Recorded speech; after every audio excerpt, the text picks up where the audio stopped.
Good morning, everyone. It's 11:02, and welcome to the Board of Education special meeting in person and available via Zoom.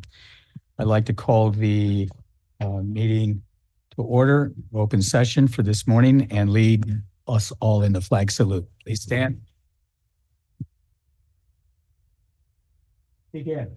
I pledge allegiance to the flag of the United States of America and to the republic for which it stands, one nation, under God, indivisible, with liberty and justice for all. All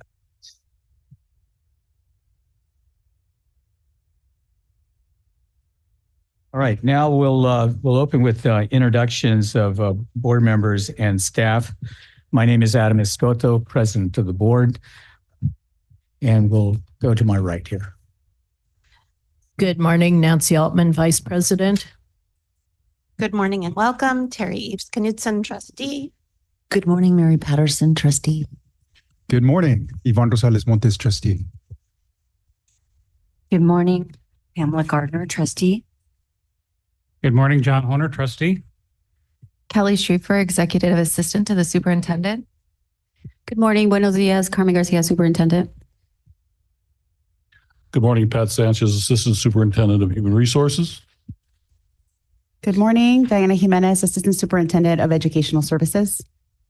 Hello, Penny Timbo, Assistant Superintendent Business Services. Welcome, Lisa Lee, Director of Fiscal Services. Thank you, everyone. We'll now move to item C on our agenda, adoption of the agenda. May I have a motion to approve the agenda, today's agenda? I'd like to move to approve today's agenda. Thank you, Trustee Patterson. May I have a second? Second. Thank you, Dr. Montes. All those in favor say aye. Aye. All those opposed? Motion carries. Now we're going to go to item D, public comment. And before we do that, I'm going to read a statement. Members of the public may address the board on any topic not listed on the agenda. However, the board may not discuss issues raised that are not listed on the agenda. Topics not on the agenda that are brought to the board's attention may be investigated by the administration and a report made to the board publicly or privately in a future meeting. Comments by visitors shall not exceed 3 minutes. The first person that I have as a speaker via Zoom is Armando Benavides. Mr. Benavides, are you with us?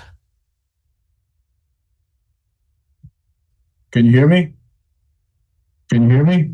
We can hear you and we can see you. Can you hear? Great, great. Please. Well, I just wanted to thank the board for taking the time out today from your busy schedule to participate in today's meeting. I know that all of you, some of you work, and I know some of you that are retired will probably not want to be there. But I think this is an important meeting looking at our budget that I think that it's well worth the time and investment that you're putting in on behalf of our students. So I do want to say thank you for your commitment and time and coming in here and working for our students. And I know that that Superintendent Carmen Garcia is working hard to ensure that our students get the best educational system in place. And your participation and your time commitment really makes a difference and makes it easier for her and our parents and our students.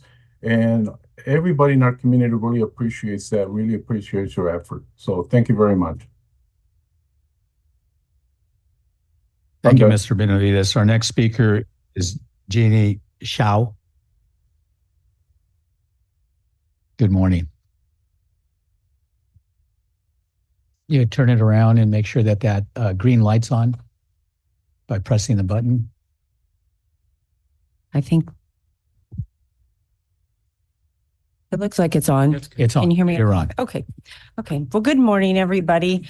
I've spoken here before, and I just wanted to first say thank you. Over the last year, I've attended a number of board meetings and I've heard a lot of students speak. We have wonderful students. I've heard of the achievements that they've made, high school students.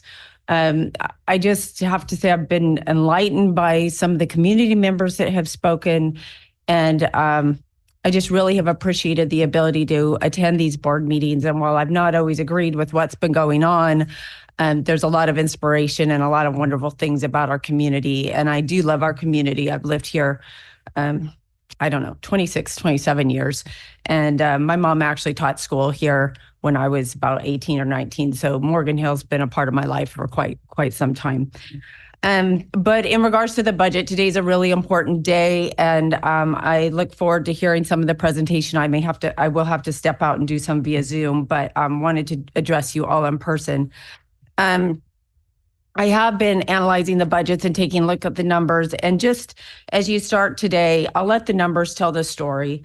In 2019 and 20, our revenue and expenditures were budgeted at 93 million. They came in at 93 million.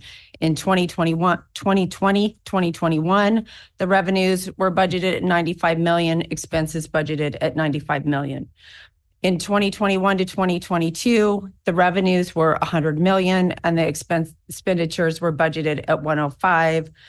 And then in 2022, 2023, it's 116 and 119. And that particular year, there actually was a budget revision where we overran the budget, not just the 3 million, but another 6.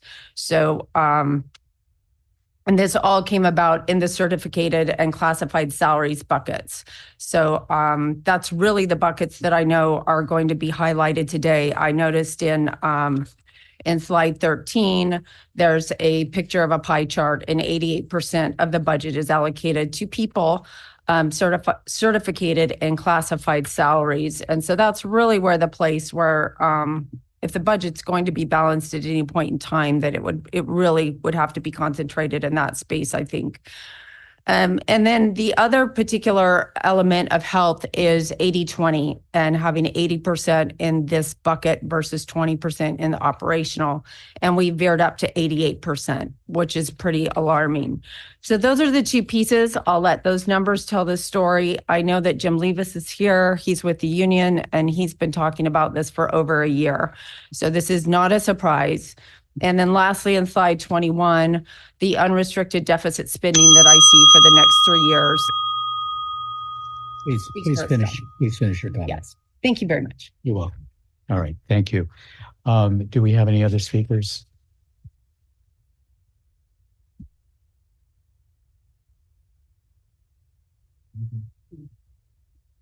Our next speaker is Pamela Meador. Good morning. Good morning. I'd like to address Mary Patterson's comments about my comments to the board at the board retreat. I've been trying to attend every meeting, but my mother's 89th birthday was that day, and I figured I had more board meetings than birthdays, so I skipped out. However, I do not give up my time to joke with you people. I'm very serious about the direction the district is taking, the financial instability that the superintendent is bent on, and the lack of academic readiness that is a product of that system. Mary, did you not take logic or critical thinking in college? I used a problem-solving technique that Socrates and Plato used to test the veracity of an argument, namely reductio ad absurdum. The basic idea is that if one can show that a belief leads to an obvious absurdity, then the belief is false. Case in point, Carmen only breaks protocol when the lies are absolutely necessary. So I took that from the ridiculous to the absurd, so that it follows that she beats her children only when it's absolutely necessary. Clearly, you don't beat your children. So her premise of breaking the rules only when it was absolutely necessary is false. She should not have broken protocol. It speaks to her leadership, and that was my point. Mary, that you can clearly take a universal and 3,000-year-old logical argument and call it intolerable, offensive, and insufferable is a clear effort to silence the speaker. I find that offensive. I question your comprehension, listening, and discernment skills. That you could see that this logical outcome disturbs me and should disturb all your constituents. For Carmen to label a millennium of tested ways to see if a belief can be challenged as hate speech speaks volumes about our superintendent. Mary, I grew up in a foster home from the age of 8. My mother was a foster mother. It wasn't a job for me, it was my reality. I interacted with many brothers and sisters that came from seriously abusive homes. Let me highlight my brother Maurice, born a beautiful, amazing little boy with all the promises we hope our children. After his mother's boyfriend threw him up against a wall repeatedly, he didn't move no more. She surrendered her child to foster care rather than press charges on her boyfriend. My mother loved that baby. We all loved Maurice, and my mother cared for him till he was 18, and from then found a care facility close to home so that she could visit often. And at 89, she still does. Now Maurice is 42 years old, 6'8", handsome boy that could have been somebody. And to see his face light up when he hears my mother's voice as she comes in the room tells me there is a God. Mary, this is just one example I can give you of the consequences of child abuse that I witnessed firsthand. So please don't lecture me about foster care. You don't know my story. I didn't work at it. I lived it. Mary, you are free to be offended by logic, skim across the earth, not knowing what came before, but please don't make our children repeat the past because you are not able to discern the present. Now to why we are here, the budget. Jealously guard your reserves. People before you made hard choices to create them. They just didn't happen. Don't spend money you don't have. Take your insatiable hands off the classroom, and no special project or resources for our children. Make hard choices. That's what leadership do. All right. Are there any other speakers? Hearing none, I'm going to close public comment. We're now going to move on to general business. And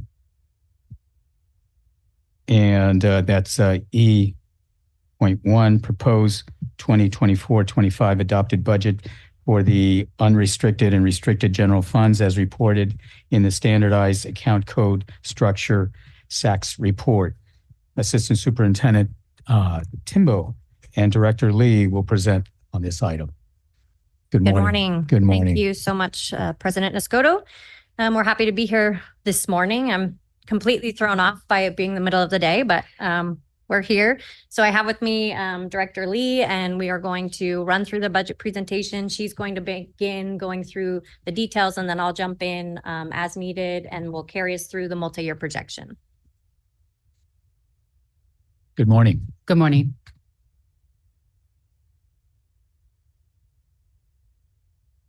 No problem. Switch to PowerPoint. Okay.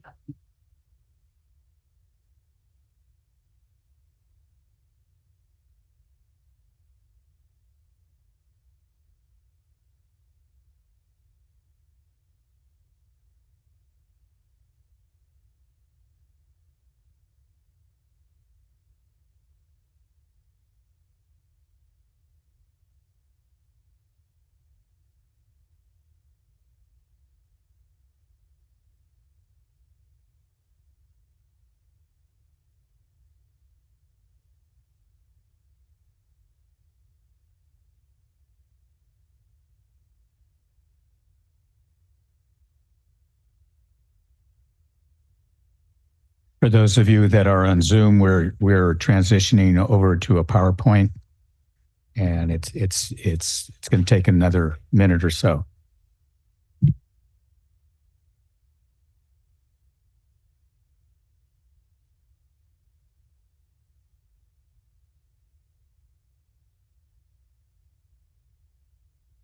Here we are. Okay, good morning. We're here to present the proposed adoption budget for 24-25. The district is required to submit a budget before to the county office. Next slide, first slide. There we are. We're required to submit a budget after adoption to the county office no later than July 1, 2024. The information that we use to formulate this budget comes from various places. Santa Clara County Office of Ed gives us guidelines. We get it from the May Revise, from the budget, from the governor's budget, and then the state of California's budget also. The proposed budget will include estimates for revenues and expenditures based on this information that we get, and we put it all together, and this is what we're presenting today. In our budget cycles,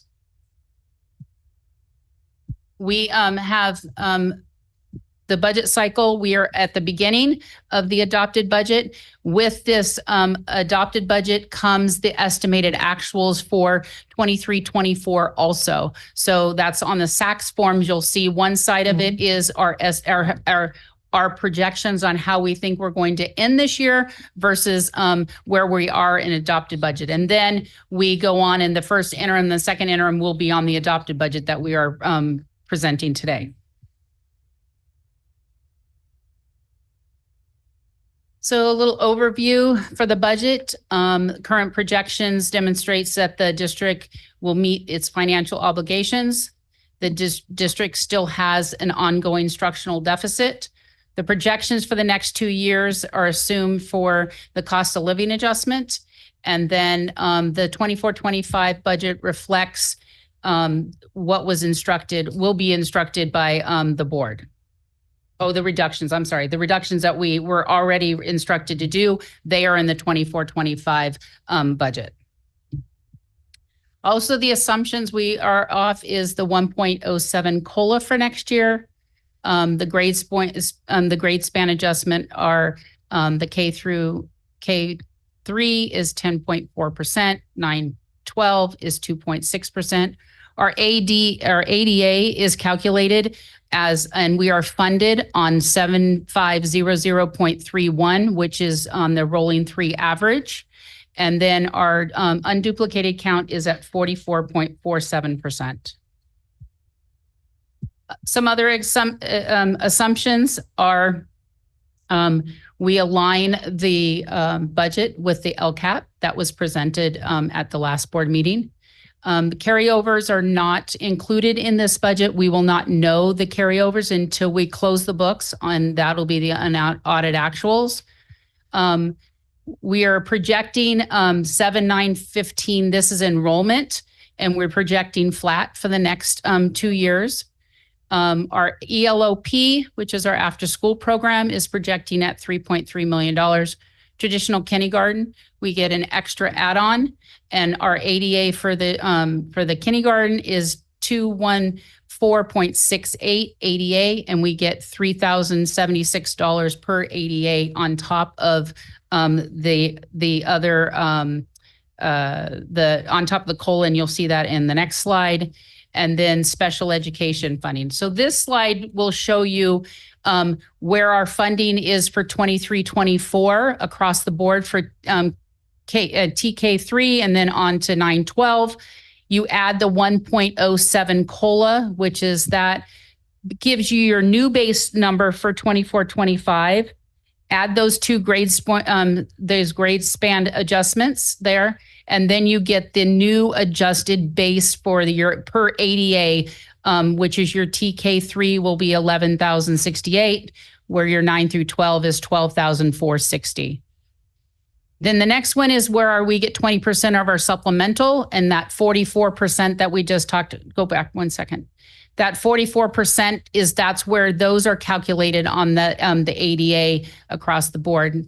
And as noted, the concentration, we don't get concentration grant.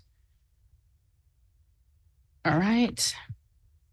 This next slide is a screenshot of our LCFF calculator. This is what we formulate, and we put the ADA and we put the enrollment in, and then this calculator shows us exactly what our LCFF funding is going to be. And you can see our total LCF funding is 94,526,118. And then it breaks it down. So the last one is the LCFF entitlement per ADA comes out to be 12,603.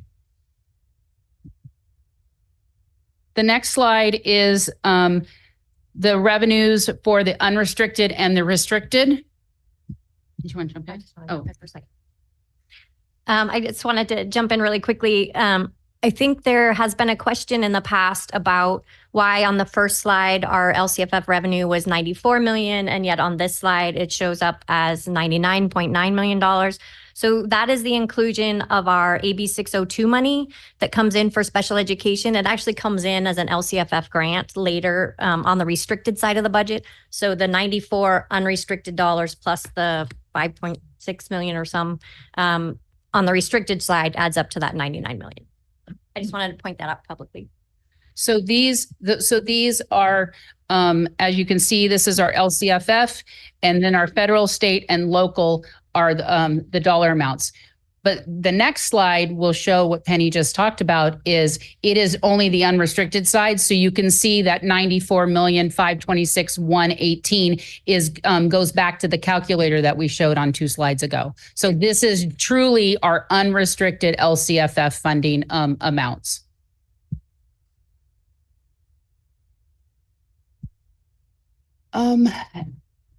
So our salary and benefits for now, we're talking about the unrestricted, only the unrestricted side of the expenditures. Our salaries and benefits are 82 million. This includes our stepping column. And then our PERS and STIRS percentages for this next year, STIRS are staying the same as they did last year, but our PERS is changing to 27.05%. Books and supplies, there's at 12.1 million. Again, no carryover in here.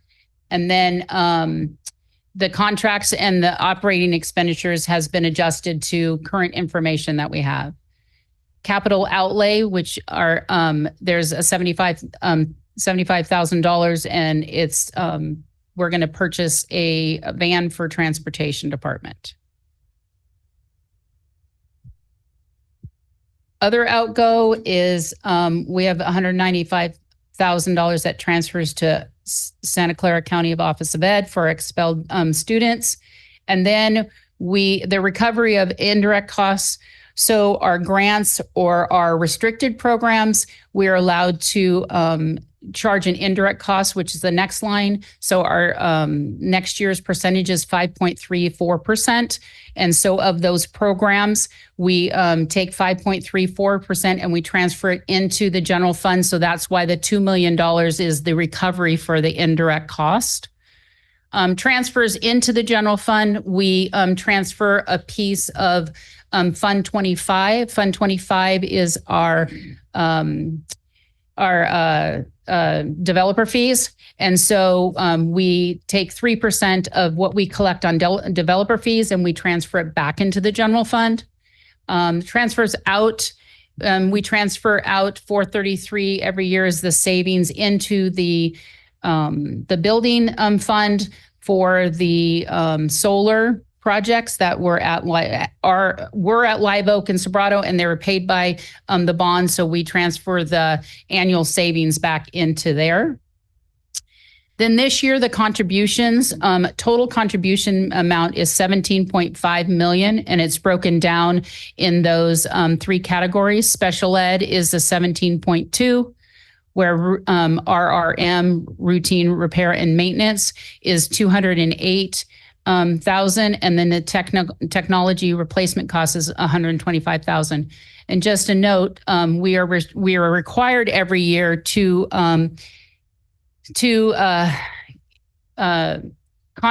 make a contribution of 3% of our total expenditures for our routine repair and maintenance. And so most of that becomes is transferred in from our RDA. So that's why the only 208 is transferred from general fund, because the majority of it, what you'll see later, is $4 million comes in from our redevelopment money from the county. And that's what you were referring to as I'm sorry. RDA. Correct. Yeah. Redevelopment. Yes. Got it. Thank you. And having said that, in the event that during the course of this presentation and other presentations, if we can move away from acronyms or anything else like that. So I know I said RDA, then that's why I backed it up with the redevelopment. Thank you. So yes, thank you for the reminder. This is the pie chart. This shows the percentage of the unrestricted side of the expenditures. And yes, again, we are almost at 89% of personnel.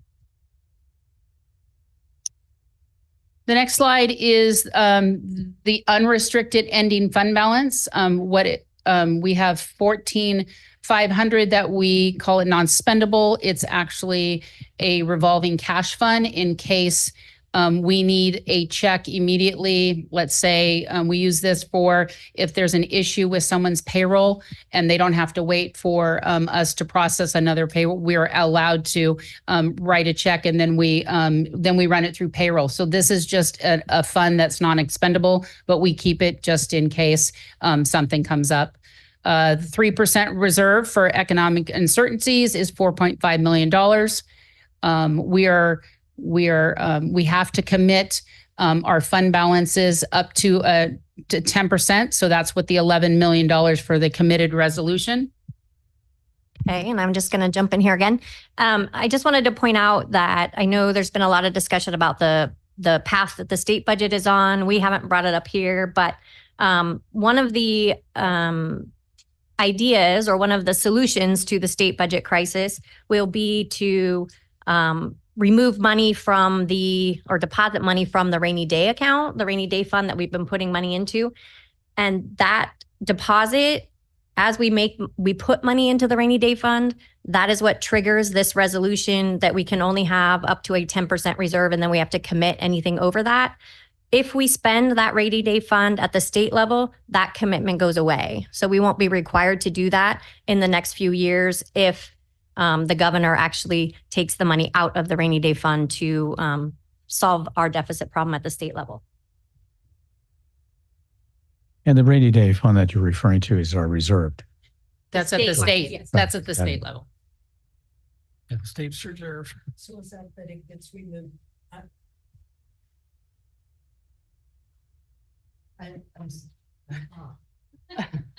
I'm sorry. So if the rainy day fund at the state level is tapped, then the having to keep the committed funds to what it was committed for goes away, or I'm sorry, I didn't understand. The reserve level itself changes because right now we have to commit. We're only allowed to maintain an undesignated reserve up to the level of 10% by that state law based on those rainy day fund deposits. If we remove the rainy day, if we withdraw from that, then districts are allowed to have higher reserves because the idea would be we would need to be prepared for state budget reductions, and then we can carry a higher reserve. But with the rainy day fund, they're preparing to use that money instead of giving us a reduction. So that's why it goes away. And any idea, can you predict the future? When will we know if he's going to tap into it? I think the budget, the legislature passed the budget, I think today, yesterday. And I believe it's still in there that he is using those rainy day funds. I believe over the next 2 years, they will be fully exhausted. And so that will change for 24, 25. We should not have had to do this resolution, but because we didn't know ahead of time that that was happening, we had to do it just in case. Trustee Horner? If I may, on this, my understanding is while this is all technically interesting, it doesn't actually change our decisions or behavior this year or next, other than what paperwork we have to file, right? So it's Correct. It's all, I call it kabuki theater, having been through this several times. So while it's interesting, it's not actually material to our work. Is that a fair characterization? Yes, Okay. but you do have the paperwork later on the agenda for us to commit those fund I understand balances. it's kabuki theater. Yes, We all have to play our role. It's there, all paperwork. but it's not going to change our decisions. Yeah, thank you. All Please right. continue. So the next slide, we start talking about the other funds that we have. The first one would be the Adult Education Fund, Fund 11.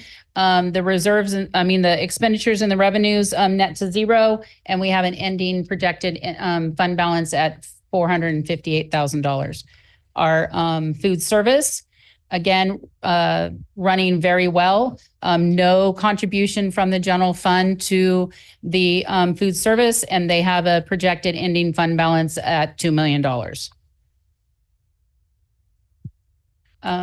Next slide, Fund 17 is our special reserve, and we have an ending fund balance of theirs, 3.9.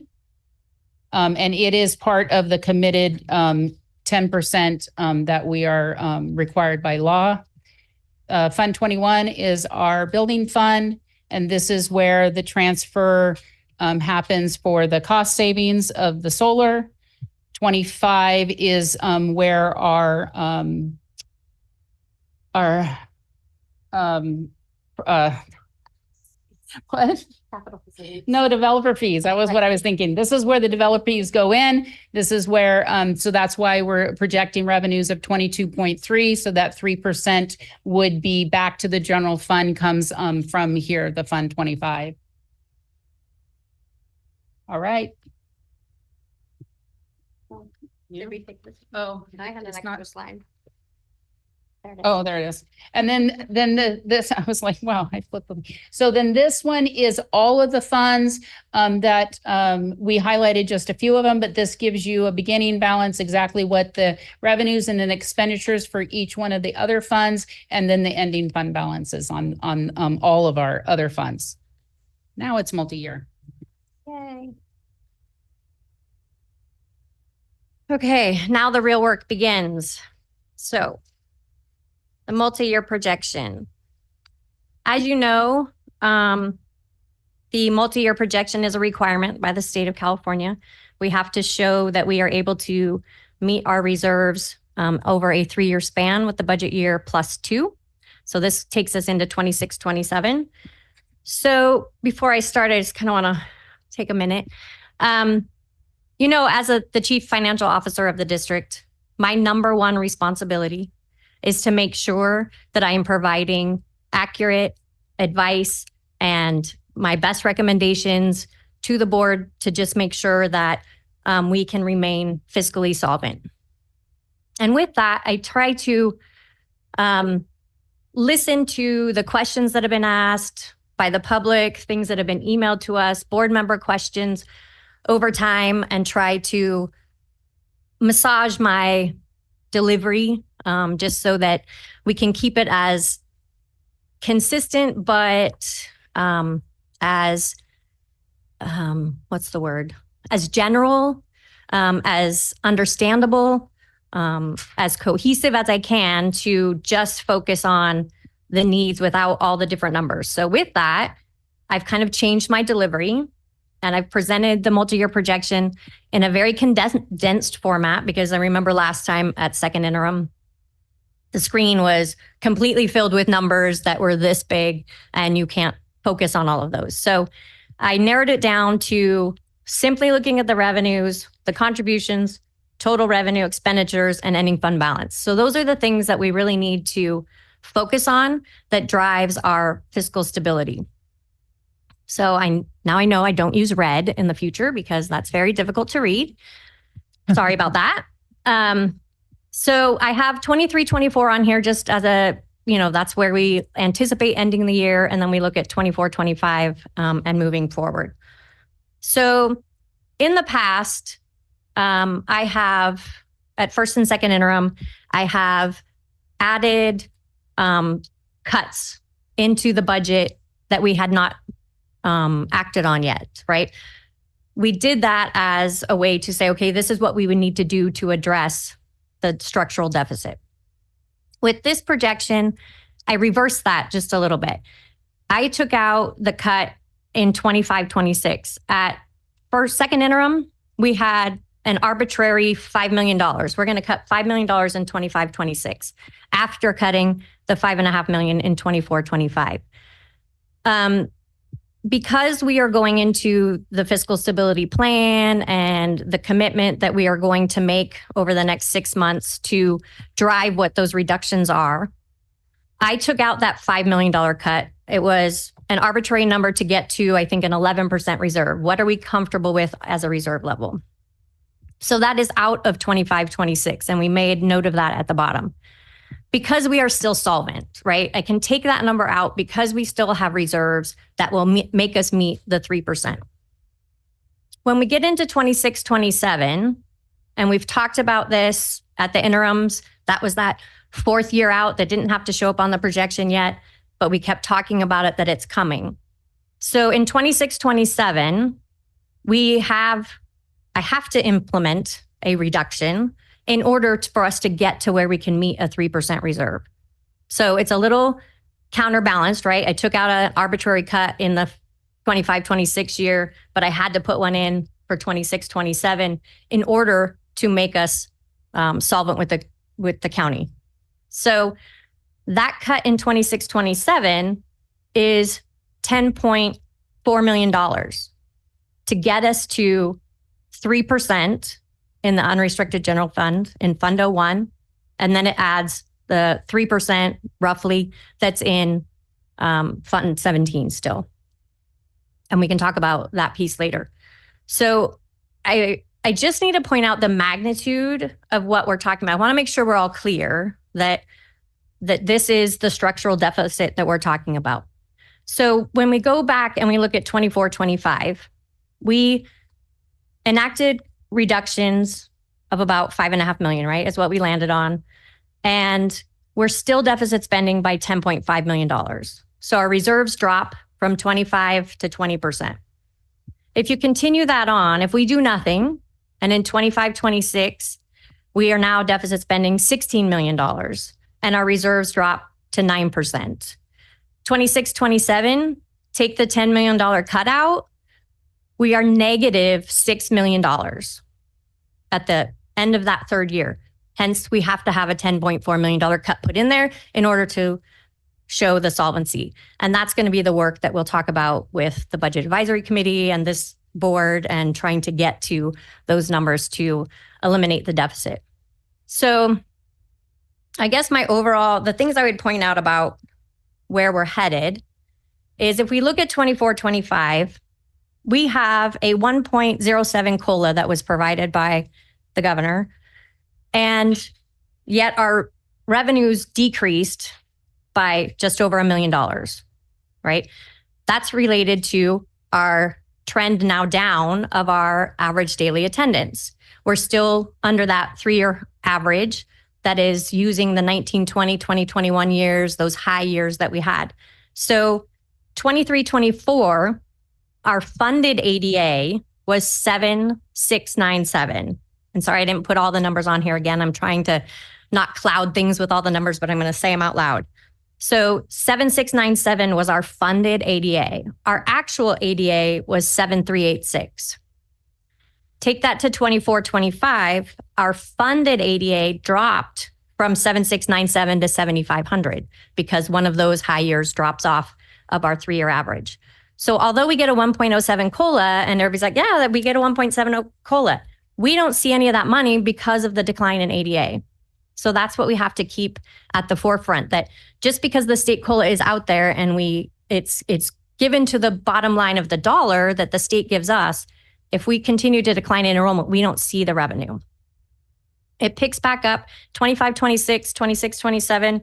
We have 2.73% COLA in 25-26 is projected. We know how things can change in the sweep of a hand, I guess. We lost almost 3% this year from first interim to second interim. We thought the COLA was supposed to be 4% next year, 3.94, and it came in at 1. So things can escalate quickly. 26-27 has a 3.11% COLA. And again, so if you go into 25-26 and 26-27, we're getting closer to our funded ADA and our actual ADA, or the gap is shrinking. We have 73.93 for 25-26 as our funded ADA right now, and 73.12 is our projected ADA. We've left our enrollment flat, as Lisa mentioned earlier in the presentation. We do have to keep an eye on that very carefully because we're trending a little low right now. We don't know what's going to happen over the summer. So we want to just make sure that we're always watching those numbers and making sure that we make adjustments, because if we come in another 100 kids lower than we're at right now, then all of this will change as well. So just keep that in mind as well. I would also point out, if you look at our contributions, we've seen some spikes over the last few years in that special ed contribution. We're anticipating or maybe hoping that things have leveled out a little bit. We've implemented some new programs, expenditures have gone up. So maybe those things will start to level off a little. So you'll see that there's really not that much change in our contributions. So take the contributions away, right? So we have our total revenue of 99.6. We have to send 17.5 million of that over to the restricted side of the budget, which leaves us with $82 million in total revenue, yet we're spending 92 million. And of that 92 million, again, almost 82 million of it is salaries and benefits. So when we're looking overall at what this trajectory is, we need to keep our eye on that deficit and the fact that we're looking at potentially, to erase the deficit, we have $15 million more to reduce or find revenue to enhance our situation, which is we're working on that as well. We have to look at $15 million on the unrestricted side of the budget. So $15 million over 3 years, when you look at how our total revenues are at 82 million and our salaries are right at 82 million, it gets very difficult to cut to that level of $15 million. So overall, that's my general concern for you is we have a lot of work to do ahead. And I know that we're going to make that happen. I know that we're going to get that budget advisory committee going. I think that's number one, of course. We need to discuss, and in that committee, once that membership is decided upon, we get that committee going. I think the number one task of that committee will be to develop some very strategic goals and what are our priorities in order to start to think about how we get to 15 million for one, and what does that look like? And then, in my opinion, it is really redefining what our core educational program is. We have to peel it all the way back. We need to talk about what our core program is, what we have to provide, and then we start building based on those priorities and goals of the district, the vision. We start layering back in the things that we can afford to bring back. So that's a huge process, and it's going to take a lot of work over the next 6 months to make that happen. I'm confident that we can do that through a collaborative process, that we'll get the brains in the room that can see that. But so that's my multi-year projection for you. It's always rainbows and roses on my end of the house here. So the second page of this multi-year projection is just a look at what it would take to maintain 17% as per board policy right now, what those reductions would look like. Again, it's $10 million in 25-26 and another $6 million in 26-27. So it's really, whichever way we shake it, we have a $15 million deficit, and it's whether we cut fewer dollars in the first year and we leave it till the end, or we cut 10 million in the first year, then we only have to cut a very little in the third year. That's just how that compounding works, right? So the more you cut up front, the better off, you are, the lower the reductions are. Or we can split it out and do, I think there's one more page. Oh no, Lisa and I just discussed it. So if we do split it out, we can do 5, 5, and 5. $5 million in 25-26, $5 million in 26-27.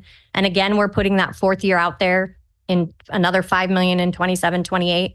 Because if we don't focus on that last year, then you get there and you're looking at another $10 million cut, right? That wasn't, because in all of this, as you cut those 5 million here, 5 million there, you'll see that we're still deficit spending all the way through. So I just want to make sure that's out there as well. Any questions on the multi-year projection? There's some analysis slides at the back, but I know that this is the bulk of the meat of our discussion. So, and as per usual, I didn't quite follow all my slides, but I think I hit all the information. Trustee Horner. Thank you very much for the presentation and the work. And as I say, this is going to be an ongoing process and set of conversations for many months. But a couple things I'd like to ask and note up front. One, in all of these projections, we're assuming, future COLAs from the state, but we also always assume that in negotiations, nobody's getting any raises and there's nothing else coming out of negotiations that costs nothing. And one of the public members, mentioned in the past, change from this budget to the next. Often that was because, in between time, raises were negotiated and given. And so it's just, it's odd to me that that's how this process, we assume revenue increases and assume everybody's going to keep getting paid what they get paid. Maybe that is the reality because the reality, at least for years to come now, is any increase in negotiated costs per person means fewer people. So that's just math. I'm not negotiating from the dais. That's just math. But I really wanted to point out that and it's not said anywhere in your slides, but it is a massive assumption, and it's one that historically isn't known. So you all do what you think you know, but it's yeah. So that's a huge one. Am I correct about that? That's correct.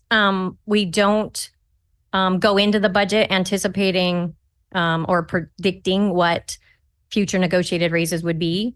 That's why we call out that those salaries and benefits include step and column. And that's the only thing that we're accounting for. Right, yeah. So I understand you can't do otherwise, but thank you for not using the, approximately right or exactly wrong or whatever, because it's always exactly wrong, because we always assume no cost. Now it's possible there could be a contract negotiation. I've never seen it here. It's happened in other places where there's actually a reduction that's shared across the board in order to save people's jobs. I haven't seen this community have an appetite for that, but that has happened in other times and other places. But it's a tremendous assumption, going into this whole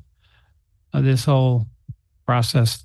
A more detailed question I have is about Prop 28. Anybody not familiar? That's the voter proposition for additional funding for visual and performing arts, which had a criteria around maintenance of effort. And then, I understand for some of the information we've seen from attorneys that send us emails and CSP and whatnot, there's been some resolution around that I understand things that have been added with one-time money, you could potentially maintain with Prop 28 funds. That was a question, what exactly defines maintenance of effort? And I think of some of the specials at our elementary schools. I know we've added instructors, both middle and high school, in that area. So has any of that kind of clarification of the law been incorporated in what we're seeing here now, or is that still work to be done? Yes, we're not all the way through the Prop 28 conversation yet. We don't have a plan adopted. The district has to adopt one plan, and then every site has to adopt their own plans. And those conversations are happening, but we don't have a plan to bring before you yet. However, we have done the analysis of, as you were speaking about, the one-time dollars that we have been granted of the arts and music block grant, for instance. Yeah, I know that's in your presentation. You called out that moving to the general fund. Right. Hence this question. Right. So it goes away, right? And so they determined in the audit guide for Prop 28 that one-time funds that were used in the prior year, because everything is in Prop 28, they're looking at what you did in the prior year, you have to maintain. You can't supplant with the new dollars. However, they took that caveat in there and said, well, but if it was a one-time dollar and those funds have gone away, then that doesn't count towards supplanting because you no longer have those funds. Right. So yes, we are taking that into consideration. So even though the process you're mentioning hasn't been done, you've assumed an outcome and that's incorporated in the numbers we're seeing now? Yes. And we do have, you have to increase staff in, as part of that Prop $28, you have to add staff, which is, arts related. So we have made some assumptions that we will, in order to continue the specials that are providing visual and performing arts, VAPA, our specials, that those dollars will shift into the Prop $28 because there is a requirement that at least 80% of that goes to providing staff, additional staff. Oh. We just have to get the plans written. Understood. Thank you. I appreciate the clarification on that. And then another kind of overall observation is, again, because we can't do any other, we assume that any reductions we make have no effect on revenue. Because again, you don't know, right? We don't know, what programs, what classes, what outreach efforts, what we don't know what we don't know about that. I think intuitively we know if we take away a lot of people that are doing meaningful things, probably for some families that have a choice to, I think of, Voices expanding their charter school here in Morgan Hill right now, and other areas, people deciding where to live. It's impossible to put math behind, but we know it's there. And just again, as we're going through this process, we really have to think about that, because it's easy to focus on, okay, cut this, cut that, this person, that program, whatever. But it's always, we're making this massive assumption that we can do that with zero impact on the revenue line.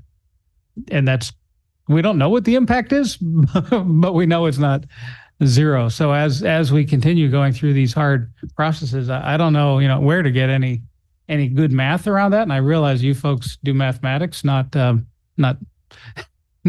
crystal balls, but it's as all of us are going through this process, that's something we're really going to have to be conscious of. And then just two more in the commentary. I just happened to sit through the Chamber's monthly Economic Development Committee meeting where the city of Morgan Hill presented its budget forecast, and lo and behold, for next year, they're projecting general fund revenues for the city of $56 million, general fund expenditures of $62 million, deficit spending of $6 million paid out of the reserves, which will take their reserves down by about 8 or 9 percentage points from where they are, and are in the midst of different in detail, but similar in nature conversations about how to deal with that. And those of us watching the county government, hundreds of millions of dollars, which is really unfortunate for us because the county government has primary responsibility for mental health and social services, which we've used a lot of our short-term money to lean into because we know our students and families desperately need that.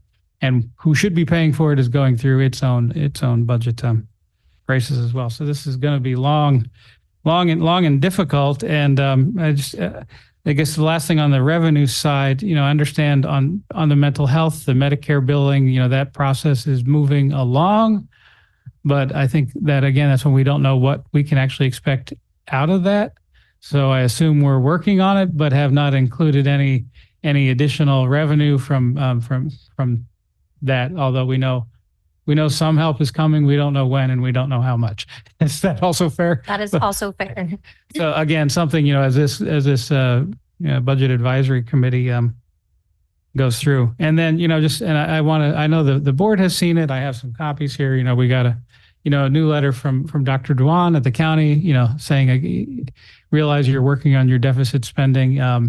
You're fiscally stable. I mean, what she didn't say in that letter, but I know for a fact is many of our neighboring districts are in similar but worse situations. Everyone is, except for, rich places like Palo Alto that have double the ADA we have because they're funded through property taxes.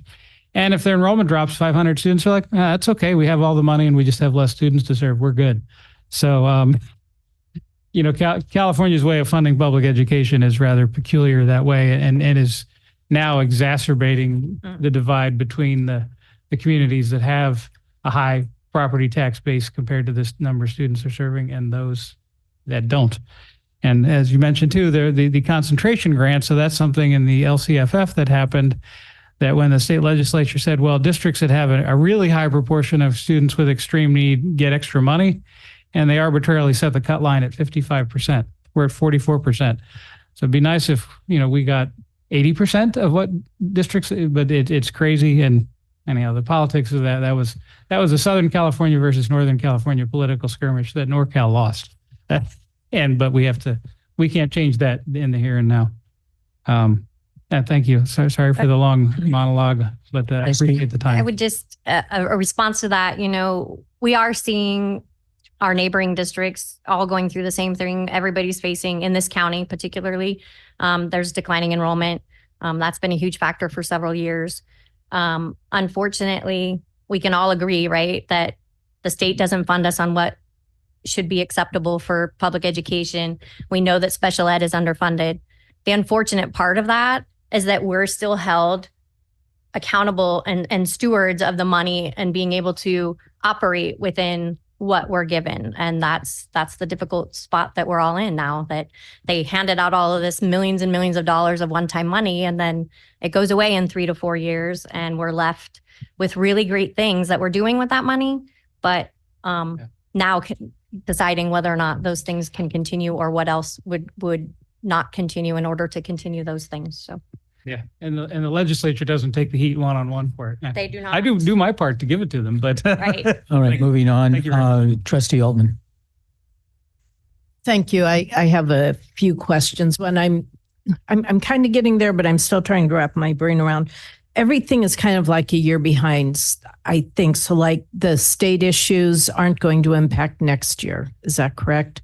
Correct. Right now, we have no reductions in the state budget that would hit public education Okay. if it gets approved as is right now.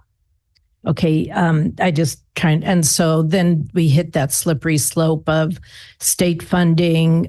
When are we out of any of the held harmless ADA? Next 526. We're not out of held harmless. I mean, that big year drops off after this year. That's what I was right. Yeah. So we Okay. went from So 76, 97 to 75, and then we're going to go down to 73 if we don't see any increase in enrollment. We're again watching the development in this community. You would think that we would start seeing kids roll through the doors, and we're hopeful that that's going to happen. But until it does, again, that's we don't put those kind of strategies in until they actually show up, because that can really bite you later. okay. And then questions about staffing. I believe we still have some positions that are on one-time funds or grants. Have those been included in the percent of salary expenditure for the unrestricted? Only the ones that have moved into the unrestricted side already. And there are still, how many are there left? There is still about $4.5 million worth of one-time positions funded by one-time money. We have the remainder of our arts and music block grant and the remainder of our learning recovery emergency block grant. And that will be fully expended after 24-25. So you'll see that comes back into the unrestricted side in 26-27. So what will that do to the 25-26. percentage spent on salary? It's definitely increasing. Next year at 25-26, we're at about 87%. And that's to revenue. Total revenue to total salaries and benefits is running about 82.4% this year, 87.4 next year, or 25-26, and then 87%. So it's climbing. As your revenue declines and your salaries continue to go up, then, but as we make, if we all know that, the majority of our budget, 89% of our expenditures on the unrestricted side are on our people. So that could trend down if we have to make adjustments there, if that's how we get to a balanced budget. I do like people, Yeah, but right. I'm wondering what's sustainable, in your opinion. What should we be aiming for in terms of percent salary? And I'll just lay out before, when I was negotiating, we usually were around 85%. So just your professional opinion, what's sustainable? Yeah, and that's what I have kind of held to in prior conversations as well, is, really you should be anywhere from 80 to 85%. Once you start climbing over that 85, 86%, you're really narrowing the gap. Like I was saying that, we have 82 after you take contributions out of our budget, right, out of our revenue that have to go to the other side, we're left with 82 million in revenue and almost 82 million in salaries and benefits. So you're shrinking that gap of what's left to reduce. So I'm just, since there were some statements made, I'll make a statement now. My concern is, we've picked off, it seems, the low hanging fruit with our first cut. The cuts are going to get deeper. If the cuts don't happen, in looking down 3 years, there's going to be a lot of pain.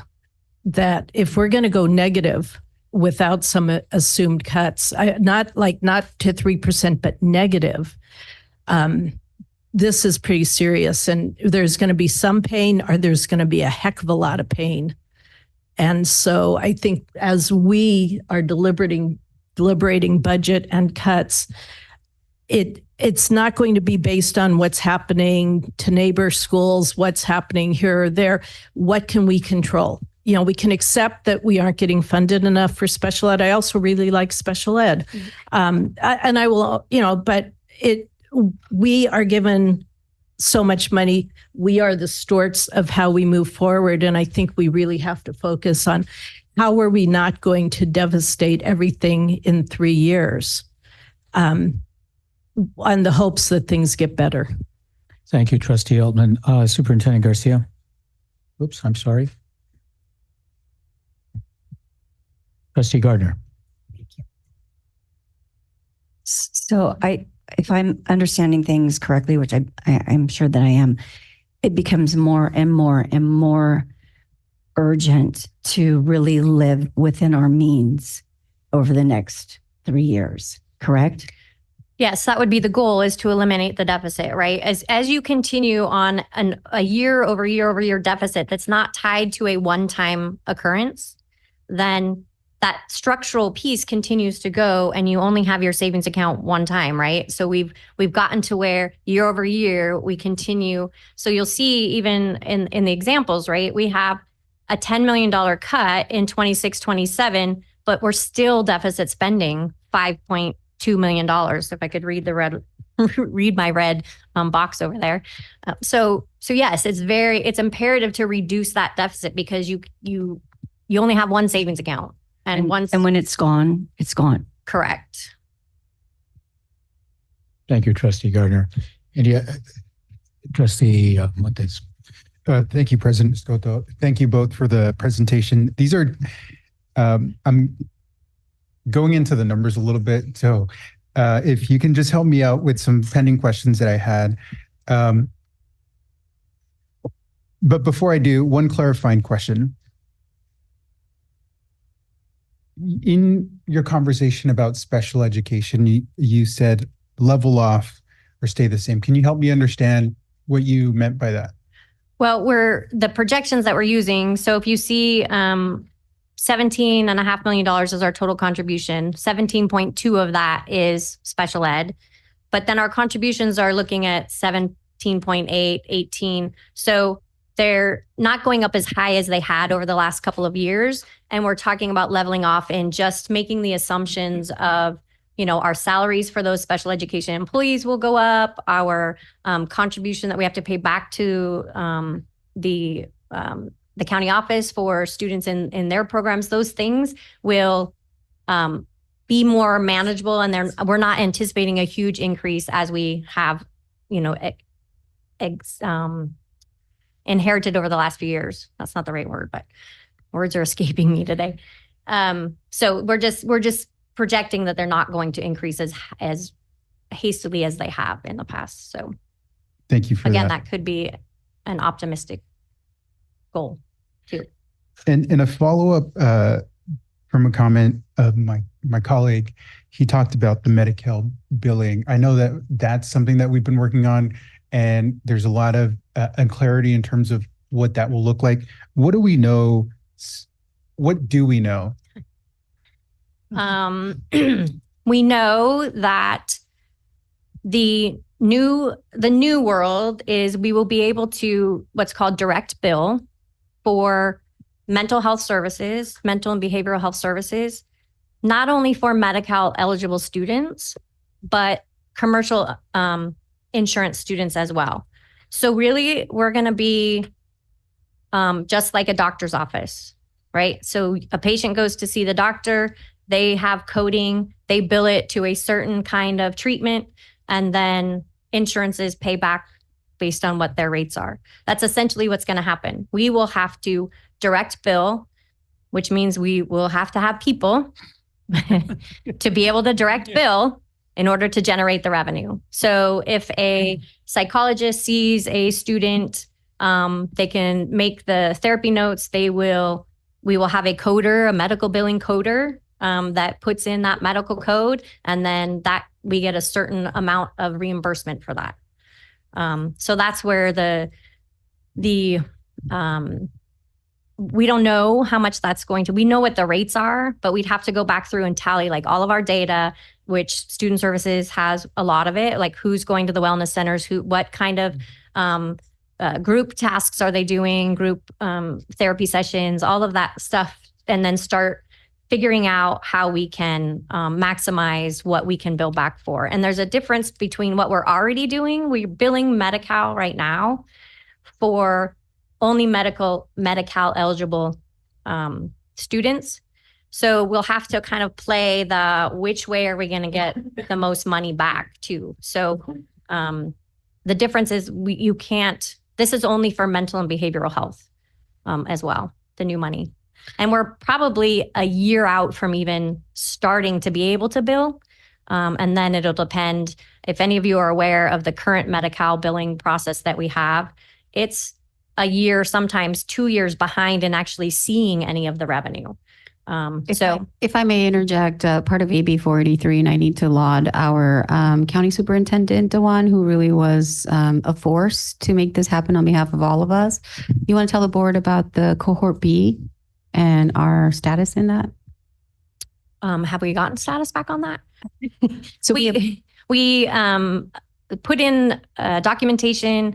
We had to do a very baseline survey, a very intense baseline survey of what we are already doing in our district so that we could become part of the next cohort that is testing out this system and determining what capacity we have to roll it out, what it's going to take. Cohort 1 has been operating, I think, since January-ish. Yeah, they got notified in January, I think, of who was in that cohort. So we put in to be part of cohort 2, which would put us a little bit earlier in the forefront. We would be able to start billing potentially sooner. If we got into the cohort and we could get up and running, the target date would be maybe start claiming in January. But did we actually get notified? I haven't seen anything that I know of. I may have missed it though. I believe that we have, but we can confirm that. Okay. And we can also do some math around it because we are so data rich, and we can reach out to the experts within AB 483. We can do some rough math. And next Tuesday, let's see if we can bring you just some hypothetical numbers anchored on the data. That's a helpful update in terms of what we do know. It's also my understanding that we have to have, like you mentioned, the infrastructure in place. And that means our folks who are delivering these services need to have the credentials that would be accepted by Medi-Cal. So it would be helpful to know if on our end, that is the case, and we have the infrastructure of people who are delivering these services that will be eligible for reimbursement. Those were precisely some of the questions that were embedded in the very detailed application that we completed, whether we are infrastructure ready, and we believe that we are. Thank you for that. I was also hoping you could remind us with regards to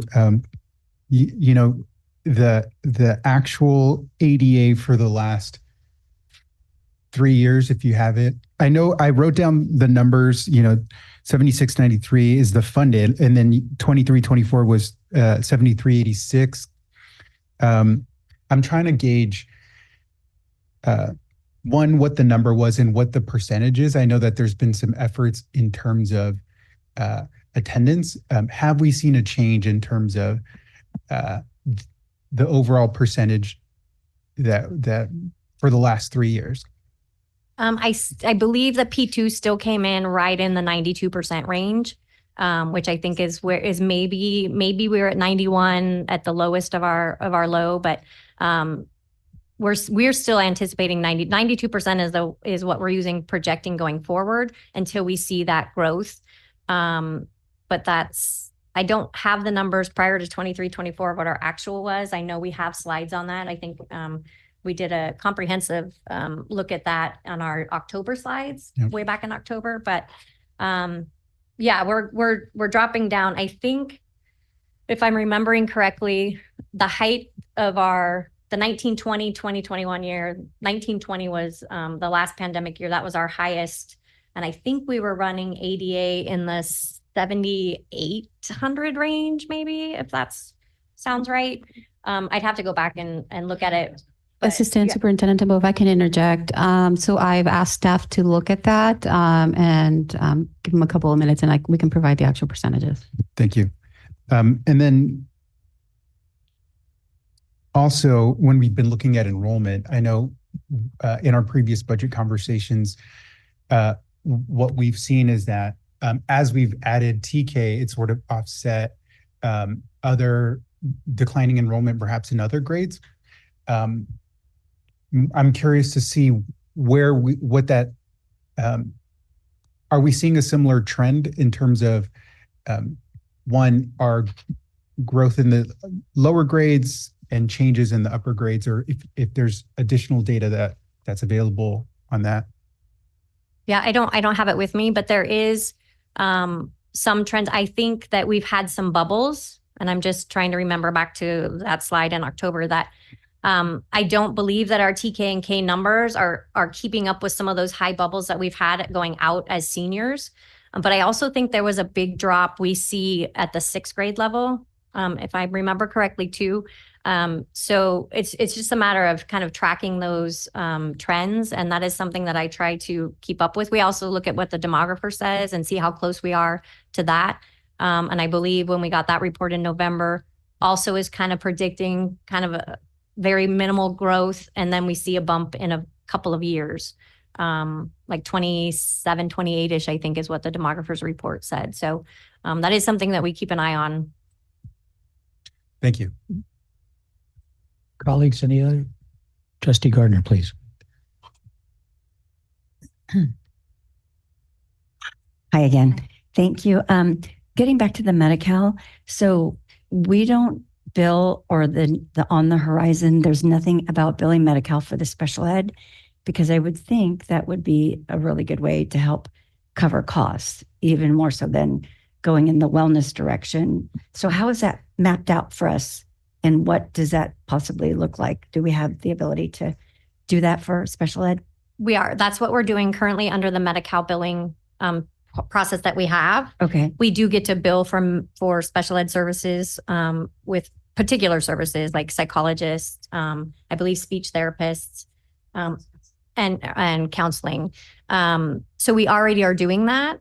And off the top of my head, are we getting about $1 million a year in Medi-Cal? 500,000 a year in Medi-Cal that we already are getting back. So this would add on top of that we could bill not only for Medi-Cal eligible students. The big piece will be that we can bill that commercial insurance as well. But it is only focusing on the mental health side. And the commercial insurance of who exactly? Anyone who has insurance. So that means any student that has a private insurance, Aetna, for example, has a private insurance company, we can bill against that for those students as well. Okay, thank you. Thank you, Trustee Gardner. President Soto. Trustee Just a quick follow-up on that. Can you, for our special ed billing of Medi-Cal, can you let us know how long does it take us to recover those monies? Yeah, that's what I was talking about earlier, that it's usually a year to 2 behind. I will tell you that we do have money out there on the table that we are anticipating seeing, but I have not included those dollars yet because it says that DHCS, the Department of Health and Healthcare Services, I'm like, ooh, I said an acronym. They are very far behind in actually paying. So it says, yes, they should pay us within a 6-month period. And that's part of the changes in AB 483, I believe, as well, is that they're not supposed to take as long to repay those funds. So we have money coming from like 2019, 20, 2021-ish that's still sitting out there that is supposed to start showing up maybe within the next 6 months. But until we see it, we don't have it in the budget. If I also may interject, that's one of the reasons also why AB 43 is such a lifeline for not just us, but every district. It's because it has been so cumbersome to bill Medi-Cal. It has been awful and lots of hoops to jump. And so again, 483 will be allowing us. I've asked my team Jesse wears many hats, as you know, and one of those hats is enrollment. And so we also have our data team, our CalPads team. Hey, thank you, ladies. So I know that there were specific questions around the ADA for previous years, and also some questions on TK enrollment. And so the team is here. Garcia, I think Lisa wanted to comment on that last one. Sure, first. go ahead. Just one more thing about the Medi-Cal billing. So like Penny said, it takes a while. So at the current one that we're receiving money as it comes in, but it could be from a year and a half or 2 years ago. And we're only budgeting, we budget those dollars as they come in. And so you'll see that will grow on that revenue, but we don't budget. So on the new one, that's what we're saying. We probably would not see revenue on that for a year and a half or 2 years, but we are seeing constant revenue on the current one because it is an ongoing system and we have been billing for that. Thank you. That's helpful. Colleagues? Trustee Knudsen. Thank you. Thank you for all of your work and all of the numbers. And I share the concern of our colleagues with the ongoing deficit spending. And I'm hoping that we can make the reductions that we need to not get into huge trouble. And I'm not sure how much detail the budget committee will get, but I hope they will ask for information if they need it, considering the expenditures for Saturday school, outgoing and incoming, and what that turns out to be this next year. And if we need to do any research in terms of early retirement incentives, we're going to have to look at every program we have for incoming and outgoing.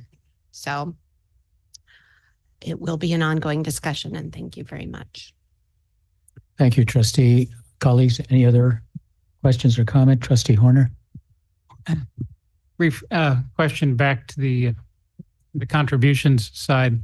You know, my recollection is that for many years that ran around 13 million.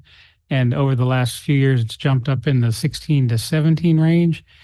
Is that primary? I mean, that was also over time where I think cumulative over 3 years, we had 24% raises, right? So some of that is the same people getting more money. But do we know how much that was the same people getting more money? How much was additional people?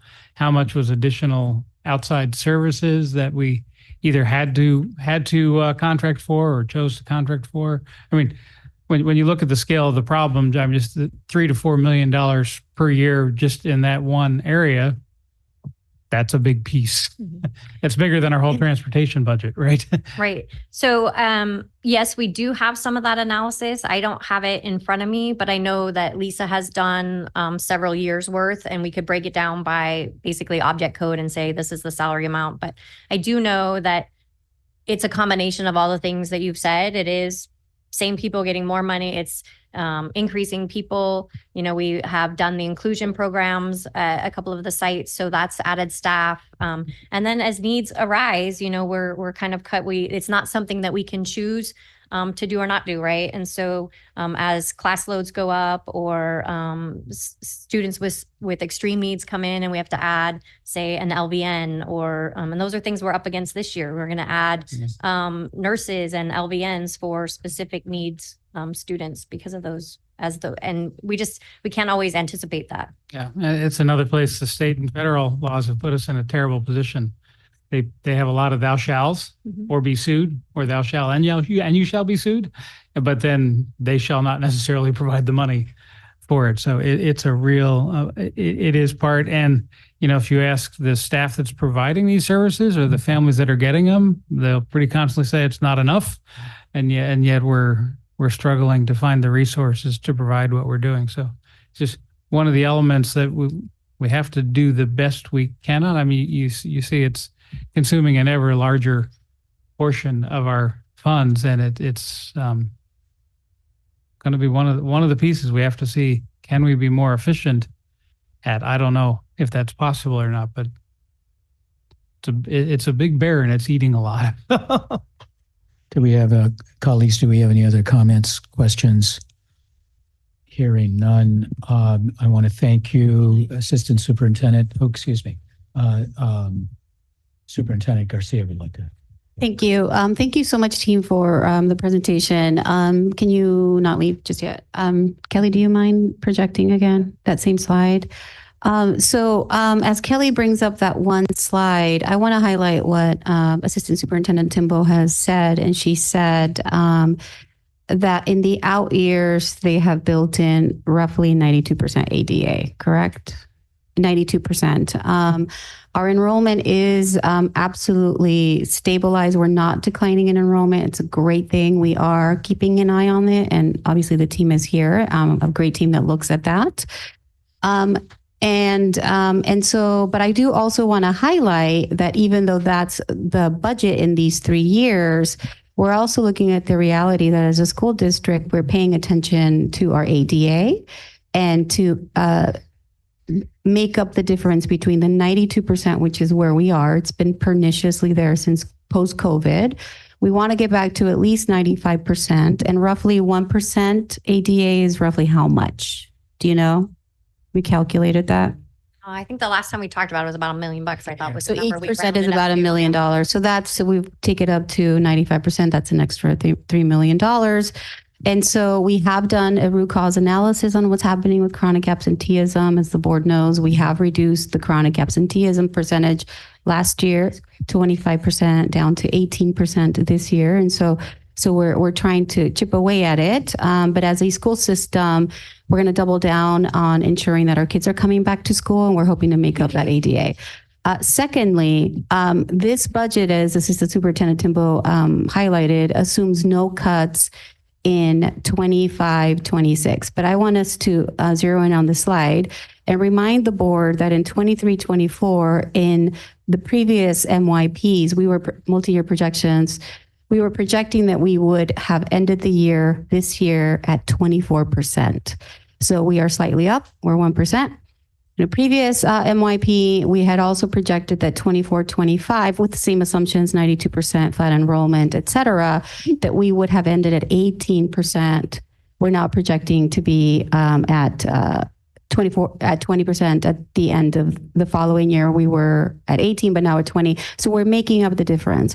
But I want to focus on 25-26 because there are two things that I need from the board. I'm seeking direction, not necessarily today, but something for you to think about, especially for next Tuesday. Number one, what is the board's intent with respect to deficit spending? Is it the board's collective majority direction to eliminate deficit spending, going back to zero? If not, what is the board's comfort level with the level of deficit spending? That will help guide the number in the 25, 26, and 26, 27 and future out years. Number one request. The second request is, what is the board's goal with respect to the targeted percent reserve? That will clarify for us what the true cut number is. So if I can highlight 25-26, we have built in zero cuts. There's an asterisk on the left. I want to be super, super clear because a lot of this information is being misinterpreted out into the community. And we are not saying that we're not making any cuts in 25-26. And I do not want to present this budget to the county assuming no cuts. And so I asked Penny to do a preliminary amount. So if we were to cut $3 million instead of zero, which we're not recommending, I want to be crystal clear, we're not recommending. It was just a clear slate for the board to see the impact of zero cuts. So now $3 million, if we cut $3 million in 25-26, that will preliminarily increase the reserve currently slated at 9% with zero cuts. But if we apply $3 million, that increases to 11%. Okay. I also asked Penny to do what does 4 million do and what does 5 million do to the percentage. And obviously that affects the out year in 26-27. But in 25-26, if we stick to the 3 million, raises the reserve to 11%, not 9%. And that means that the cut number now in 26-27 is 4 million. So 3 million, 25-26, 4 million in 26-27. Do you have the numbers for the 4 million? What 4 million does to 25-26? Yes. So essentially, every percent again that we cut is $1 million, right? So if we cut $1 million, we cut 3 million or 4 million, our reserve goes up to 12% in the first year. But over the 3-year span, it's still $15 million to get to the bottom of the deficit. So it's a matter of, like I said in the beginning, how much we cut in the beginning affects how much is left to cut at the end. But over the 3 years, from 25, 26, 26, 27, and 27, 28, the number remains the same, essentially, unless there's increases to revenue or, but cutting $3 million next year, if nothing else changes, you're still looking at a deficit of $13 million, right? And then the following year, if you cut 4% after that in 26, 27, you still have a deficit, so it's just pushing the problem down the road, in my opinion, and we are going to have to decide what that level of comfort is. But at some point, you have to eliminate the deficit because the savings account is gone at that point. So we've had a lot of very engaging conversations as a cabinet, and Assistant Superintendent Timbow's wish is to have zero deficit spending, which is why from the board, what I need is that the board's wishes, is it the wish to have 0% deficit spending, knowing the deep level of cuts, are you comfortable with a level of deficit spending that will continue to have upwards of 13 to 14% reserves, and the impact to our kids' educational experience will not be felt as much. I know that if we submit this budget as is to the county, we will continue, that will trigger a letter that says, you have identified zero cuts again, so I don't want to submit a budget that assumes zero cuts in 25, 26. So I would need some direction on that. Colleagues, any other comments, questions? Trustee Gardner. I guess I'm a little confused because I thought we've given that direction. I personally am in favor of zero deficit spending to get a handle on this. So I'm not understanding superintendents. We have not received that direction with 0%, that deficit spending is at zero. We have received direction on initially the lowering the reserve percentage, and then it got back bumped up to 17%, and we never completed that conversation. But in terms of board direction on the amount of deficit spending, we have not received direction. We've not received that direction. We've been assuming that it's been at 0%, but I'd rather not assume, and I would rather get official direction. Vice President Altman. So do you want the direction now? Is that what you're after, or? No, I don't want to rush you into that. I think it needs to be very thoughtful. But I do want to press us on, again, I don't want to submit this budget that assumes zero cuts. Go ahead. So I would just clarify that the letter that comes out at budget adoption is different than it does at first and second interim. Certainly they may point it out that there's no reduction in the second year, but then you have a reduction in the third year. But it's not going to trigger the same letter that we're not going to accept this budget, or you're going to have to, because they've given us that direction that you have until first interim to make this right? To give us a full actionable fiscal stability plan. So submitting the MYP as this, again, we could plug a number, but right now we're solvent in that second year, so we don't need to until we have that fiscal stability plan. But you can certainly do it but if you change based on that just to fix the multi-year projection, we open up the entire budget and have to I'm just saying that's, if you change that direction, which you have the ability to do. I think there's a lot of misunderstanding in the community, and thank you for pointing out Superintendent Dewan's most recent letter. She concurs that our district is not in fiscal distress, and the message that gets sent to the community or that is being conveyed to the community by some is that there is a fiscal distress. Oh my gosh, we are in trouble. We are not. We are providing what our students need post-COVID. They need a lot. They need a lot more. But we are meeting that challenge. Now, can we continue to afford that? No. Do we need to cut back? Absolutely. But I want to convey a very cogent, succinct message that our district is not in fiscal distress. We have difficult decisions moving forward, but they don't total the amount that is in the worst case scenario. It is absolutely not.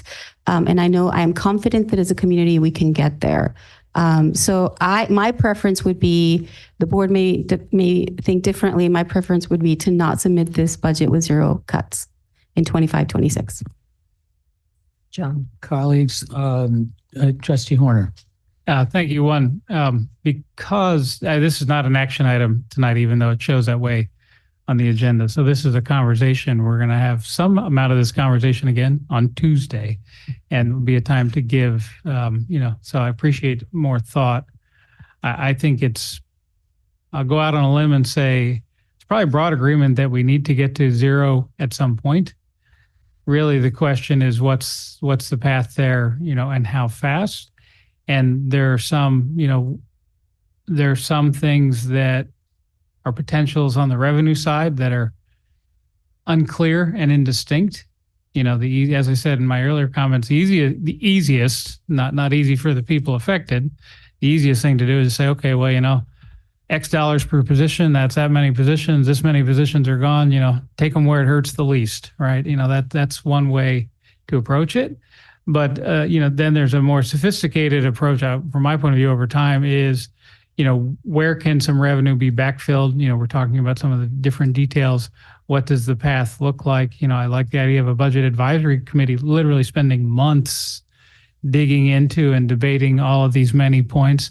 And as I stated earlier, we still have this mass assumption that we're going to go 3 years with no raises. Does anybody really believe that, right? So, I mean, we could do all this work to, quote, get to 0, but then, it's not 0 because people say we're all going to go on strike or quit if you don't give us X%, right? So there's a lot to be done. We're not in a position, in my view, to give detailed direction tonight. I think we all know you can't deficit spend forever, but the question is how long and what's the path between then and there? And there's one is, rip the Band-Aid off. Next year, 0 deficit spending, take all the pain now. I believe that would be devastating to our students and our school system.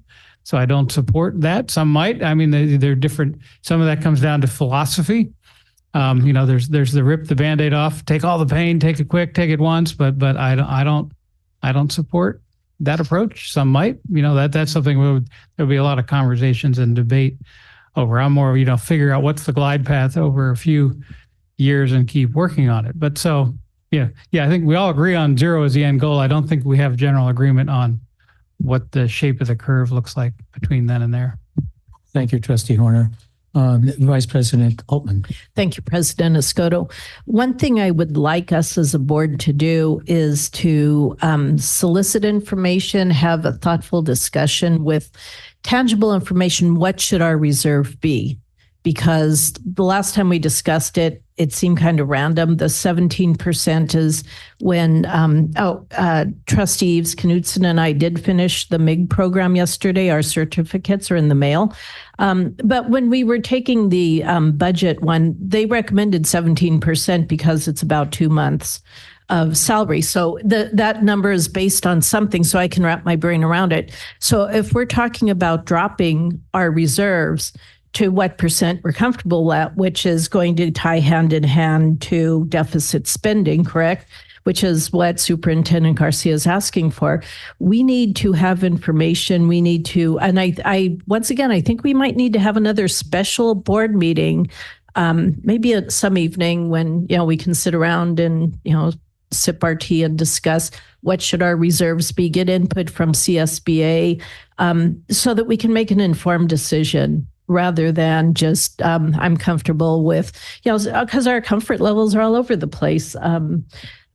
I living on a teacher salary. I'm I've dealt a lot with flying really on a slim margin where, one bad thing happens and then it's going to get really ugly really fast. So maybe that's why I'm not as comfortable going down as some other people, but this is a reality. And ultimately it's protecting our students' opportunities. So that's why I'd like to have a real cohesive discussion rather than just stick it on one thing on a full board agenda.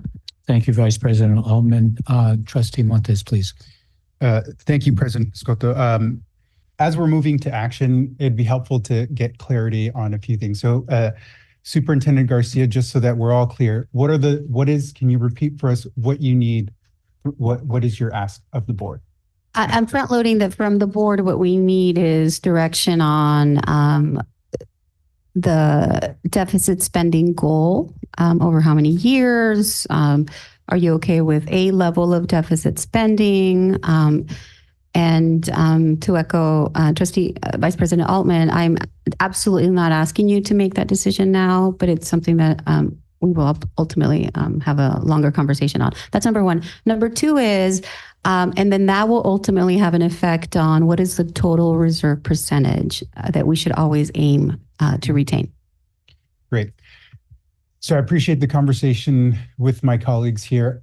What I'm hoping that we can, although we all have opinions and have some ideas around what this could look like, I think it would be helpful if we can determine by when we will make this decision. So if before we leave today, we can have a conversation around when do we commit to making this decision.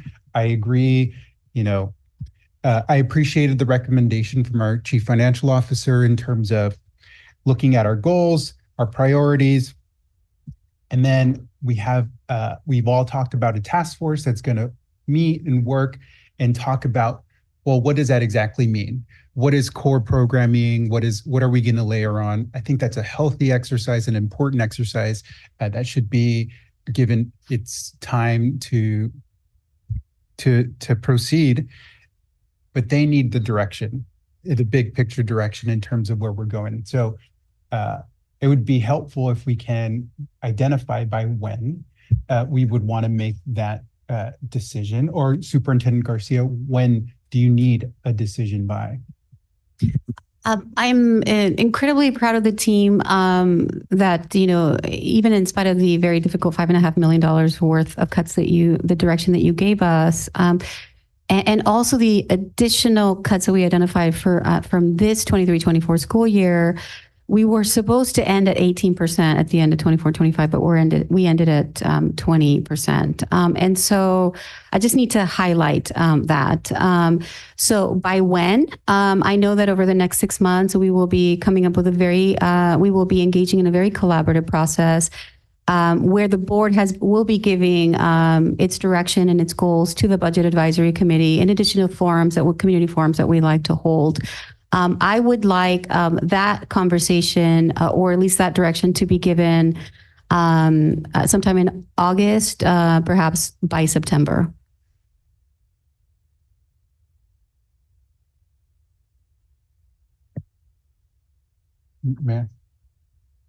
So if we have this in August by September, that means that the committee that would be forming would have that direction. So we're saying that the groundwork, all of that's going to be happening, would kick them off. So I would say if we want that committee to be up and running, to aim for that August. Absolutely. Date, right? I agree. Completely agree. And we are absolutely leveraging this end of June and also in July, when we will be seeking out participants. But the ad hoc committee that is being formed, we actually have a meeting later today. We'll be able to provide some, it'll very timely, and it'll provide some anchor points around that. But the sooner the better, absolutely. Thank you. And lastly, as I continue to engage in inquiry around this, it'd be helpful to check in with our Chief Financial Officer as we move forward. Absolutely. Thank you. Trustee Patterson? Thank you. I pretty much agree with everything that our colleagues said. Trustee Gardner had said earlier, so you basically don't want to spend more than you take in. That's certainly not only a personal goal for many of us, but it's been the district's goal and continues to be the district's goal, which we have met up until that crisis called the COVID pandemic. So we were definitely not deficit spending for many years in a row up until 2020. And we need to get back there. So first meeting of August would also be my recommendation to have this conversation. Kind of depends on what the agenda looks like. As my colleagues know, we've been going till 11:30 midnight on recent meetings. So I think we need to be very careful about how we plan our agendas to have a robust conversation. Special meetings, as my colleague Ms. Altman has recommended, I think we always need to be open to. And I am open to that, to solve these, to help guide in these difficult times. Lastly, in order for me to make a determination about a recommendation for comfort level around percent of deficit spending and comfort level around percent of reserves, I would want to see some scenarios based on your best judgment. Not a lot. I don't need detail. Revenue, projected expense. And if we cut this much, this would be the percent of deficit spending that we would be doing that year. And this would be the percent reserve. Do you already have that? We have some. Okay, thanks. So before, if we can see that well before August, or even if you want to send it to us now so that we can consider it for Tuesday's conversation. I did a few scenarios yesterday just so we would have, so her and I could see that. Thank you. Thank you both. We'll add right now we just have the reduction amount, the deficit spending amount, and what the reserve percentage is. We'll add the revenue and expense to it and send out the charts. Terrific. Thanks. Any other comments? Clarifying, questions? when will we be getting those charts? Is that before Tuesday meeting then? Yeah, we should be able to do that. Awesome. Thank you. Any other questions, comments? Trustee Gardner. Just if for reporting out to the public, can we please share who on the committee is the ad hoc committee from the from our dais? Like who's meeting at 1 o'clock or 2 o'clock or whatever time it is? Trustee Gardner, I think you were at the meeting when I was. I'm saying to report out to the public. Trustee Rosales Montes, Vice President Altman, and President Escoto. Thank you. If I may, Mr. President, Yes, to further please. clarify, my colleague on the right used the term task force. There is no task force. Ad hoc. It's called the Community Budget Advisory Committee. No, we are the ad hoc committee. I know. Yeah, yeah. I'm sorry. There's no task force. There's a budget advisory committee that will hopefully, that you're doing selection for over the summer, will hopefully launch in August. By August and do deep work through December. Similarly, there's a board ad hoc committee, which the board has policies that regulates, where 3 members or less can be appointed on an ad hoc basis for a short-term committee purpose. This purpose, where this group of these 3 trustees, thank you, Ms. Gardner, is meeting in order to, what is the purpose of that ad hoc committee? That's also escaping me. The board ad hoc committee. You want to share that? Or? Yeah. I think we're all reaching for the same. Yeah. So what we talked about is to brainstorm a working timeline of what this engagement will look like for our advisory committee. Budget advisory committee. Fantastic. Thank you. Yeah. And thank you, Trustee Patterson, for the clarification on my choice of words to identify that. Yeah. And again, the work of the ad hoc committee is to set in motion many, if not all, of the things that we talked about in terms of moving forward. Colleagues, any other questions, comments? All right, before we move on, yes. Just lastly, I appreciate the team being here. The question was last 3 years, 88% and enrollment. So if we can get that in, not now, but in some sort of update. Yeah. If you have that available.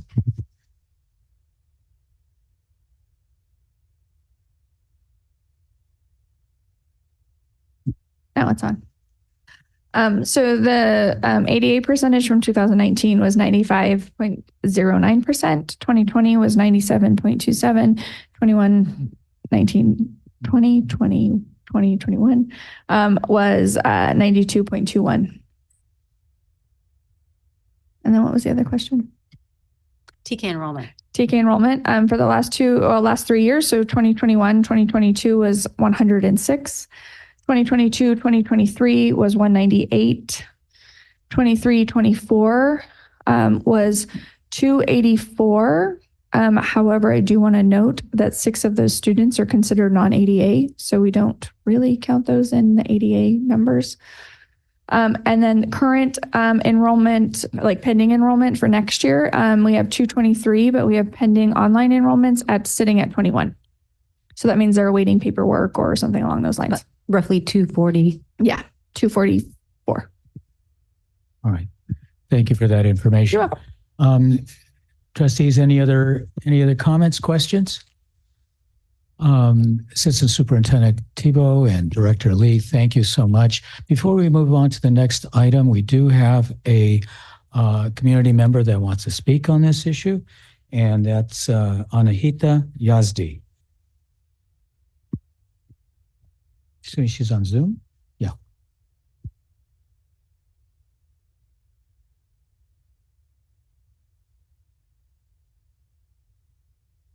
Anahita, Hi can you hear there. us? Yes, I can hear you. Can you hear me? Hello? Great. We can hear you. We can't speak, but please. Hi, sorry. You may begin. I'm on the side of the road. I've been waiting patiently. I appreciate Ms. Timbo's presentation. It does bring up a lot of the concerns I have, including the structural deficit that really truly started last 3 years. And it is concerning that fiscal stability has not been the topic last 3 years or as a metric for evaluation of Dr. Garcia. And now we're coming to talk about our comfort levels with deficit spending and reserve percentages.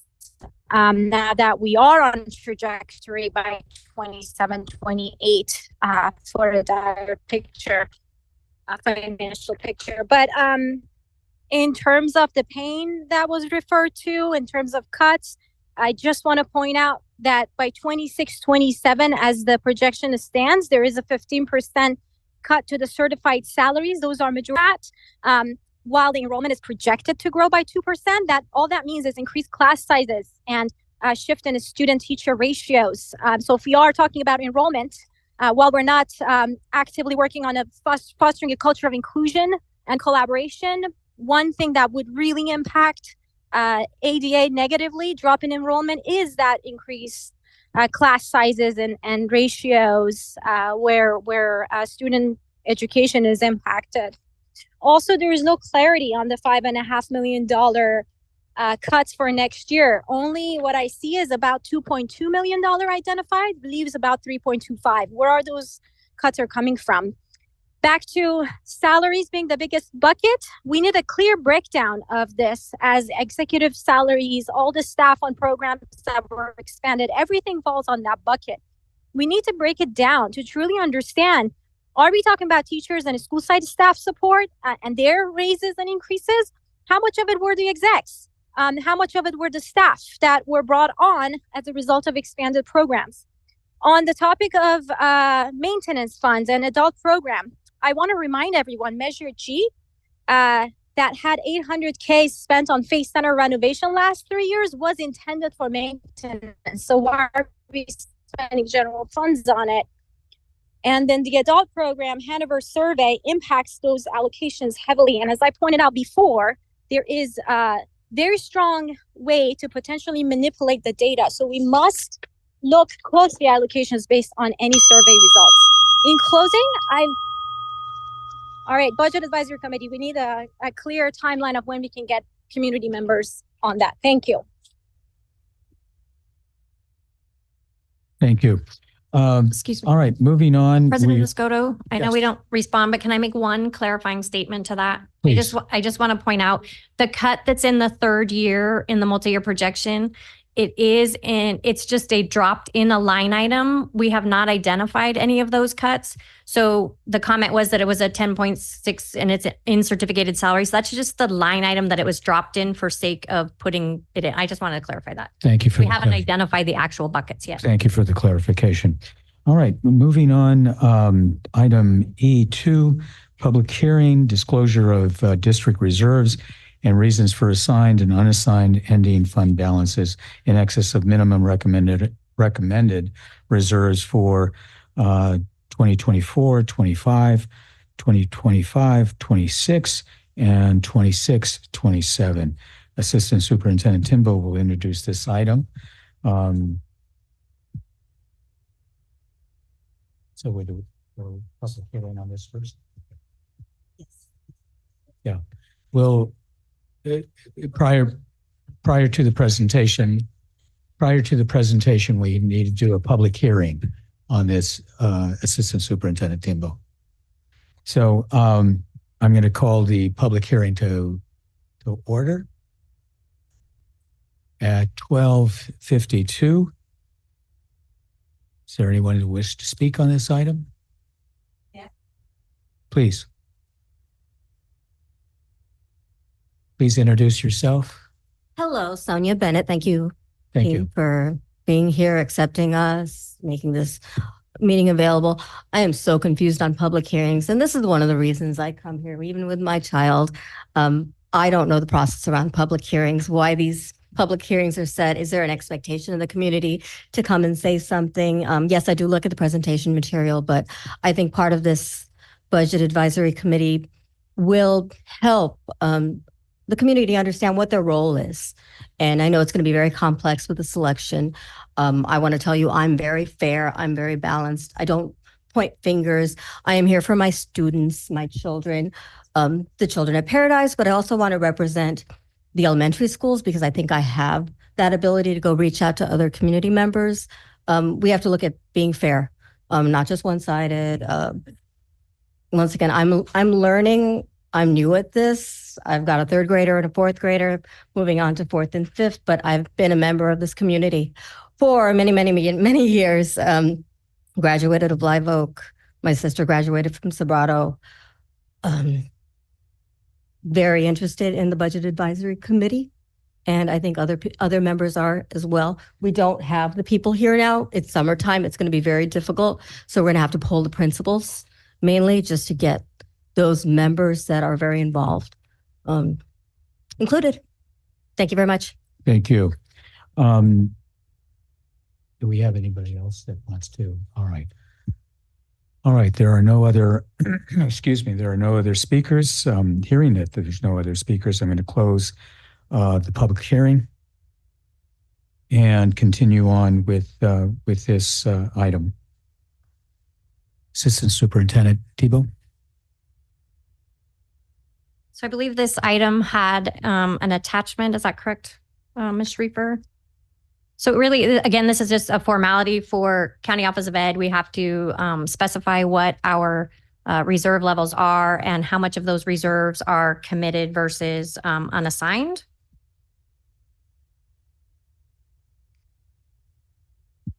And this year, I know that on one of the earlier slides, our committed balance was $11 million to get us down to that 10%.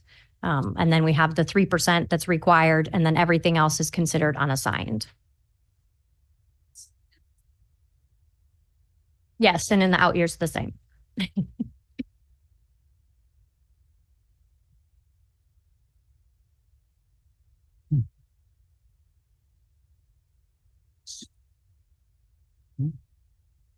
Trustee Patterson. I have no questions and move approval. Vice President Ullman. I have a question and then I will second. So how committed are the committed funds once they're identified as committed? What's the flexibility? Easily uncommitted. Then I'll second the motion. I don't think there's actually an action item on this, but Then we just have to I'm with you, Mary. Close. I'm with you, Trustee Patterson. Sorry. Okay. It's And you second it? Yeah. And you're second. nothing. Okay. Yeah. Got it. It's just a disclosure statement. So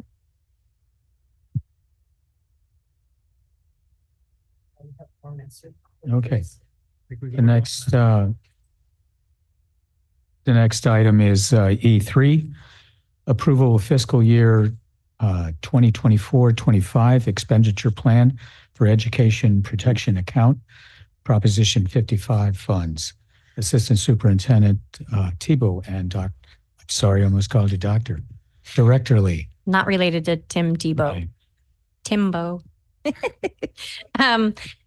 Yes, so this is another annual item that we have to do for the education protection account. I don't know if, gosh, I don't know what year that came into play, probably with LCFF, that we get certain money. It was a proposition that was passed that says it has to go directly to educational related services. So it's part of our LCFF calculation and we use it for certificated salaries, but it actually becomes a transfer between two resources. So. Okay. And then in the fall, when we close the books, we will provide the actual data to you. Vice President Altman. I move that we approve the fiscal plan 2024-25 expenditure for educational protection account. I'd like to second that motion. Thank you very much. All those in favor say aye. Aye. All those opposed? Motion carries.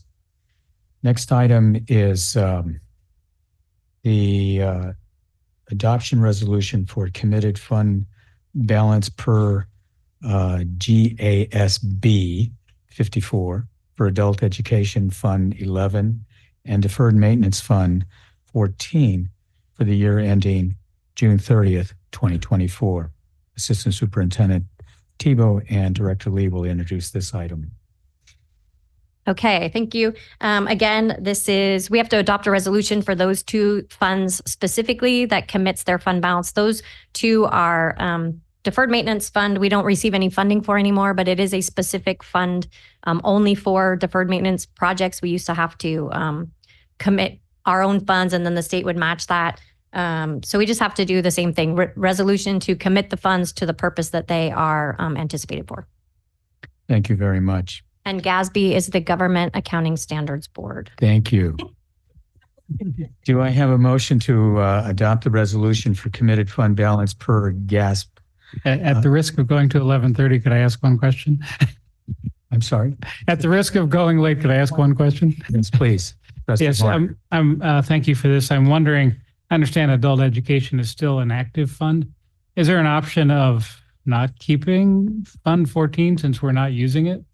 Is that something we can do to clean up or you recommend keeping it there even though, I think you said we don't really use it? Just a little confused. So Yes. is it something we can simplify? We do. We have the ability to close that fund and many districts have done that. We still have a little bit of money in there, kind of as the emergency, roof repair fund or something that comes up that we don't have other funds for, but it's only about $300,000 and we're looking at expending that anyway. So yeah, in the coming year or so, we'll probably close that fund. And that just requires a resolution that we bring to the board to close a fund at the county. Okay, so no action at this time. Thank you. Any other questions, comments? Yes. And are these committed funds also quasi-committed that they can be moved afterwards? No, they're just committed that the fund balance that we're going to use it for the particular purpose that they're intended. So adult ed, the ending fund balance on adult ed has to be used on adult education. So it's just committing to that. Okay, and it says adopt a resolution. So do we need a motion? We do. Yeah. I move that we adopt it. I'll second if I may. Oh, Yeah, we sorry, got a Trustee second. Patterson. Sorry. All those in favor say aye. Aye. All those opposed, say nay. Motion carries. Thank you. All right. Do we have a second? All those in favor say aye. We made it. Wow. All right. Crazy. Yeah,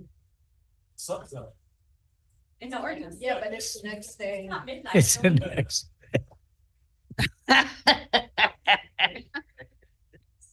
That was we- clever. That was very clever. You're clever sometimes. I have